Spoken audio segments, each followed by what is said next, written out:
happy to be here this evening. I lived in Bed-Stuy for 20-some years before I moved down to where I live now.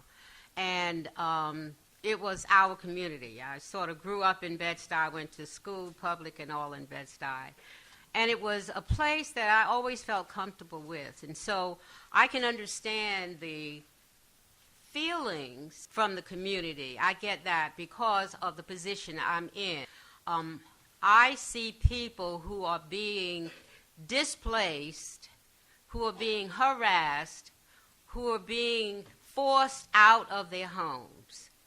Now, there are a lot of legal issues, and I deal with it from a legal perspective. But I deal with poor people, and poor people before this were hurting. But now, the kinds of hurting that I see is so outrageous. My organization is actually litigating cases. One in particular, a major case where a building was turned over, and the owner of the building refused to take the rent, refused to do repairs, and this building was made up of all people of color, all African American, Caribbean American people. And after a year, sued them for major rent. And as he forced them out, he replaced them with white tenants. And he did all kinds of things. He did all, so it's a major litigation. That's only one example. Another example is when they take over the building and they come up to a rent-stabilized tenant and say you have to move, and without knowledge, the tenant gets ready to move. And if they don't come and ask for legal advice, they've given up a valuable, can you imagine how many people are rent stabilized? If you're rent stabilized, you know how valuable your property is. And there's no place in New York that you can go and move from a rent stabilized apartment and find. So that we are seeing this all over the place. It's not only the landlords who come in constantly. We have another case where we went to the DA about, because the landlord came in, took over the building, said, we're going to fix your apartment, we're going to renovate. And what they did was take a sledgehammer and totally destroyed the kitchen and the bathroom. And so forcing them out. And once the tenants are forced out, they are not hardly ever going to get back in. So I can understand the bitterness and all that the tenants feel now.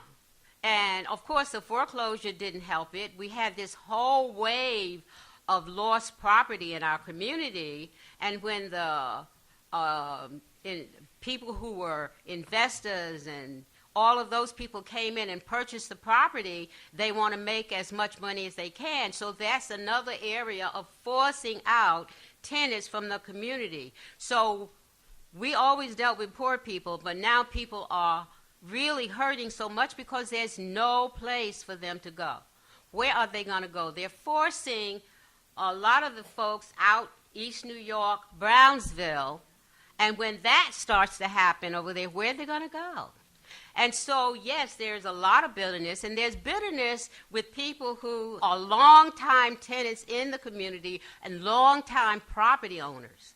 I have plenty of friends who own property, and the bitterness that they feel is that when the new people come in, they come in with a total sense of entitlement with no regard for what has happened and what has been the case in the community. Bed-Stuy always had a very strong middle class, always had a very strong community feeling, always had a growth mentality. And so when new people come in, and my friend who lives on Stuyvesant Avenue for 40 years says, they look at me as if to say, why are you still here? So she is totally bitter.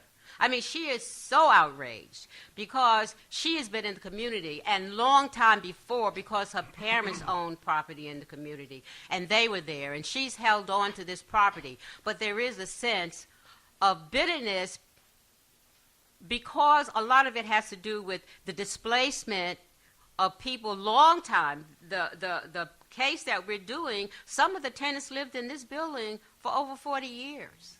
They're 70 and over years old. And now they are being told and being sued and trying to be forced out of homes that they've been in for so many years. So we can understand why there's bitterness going on. Thanks very much.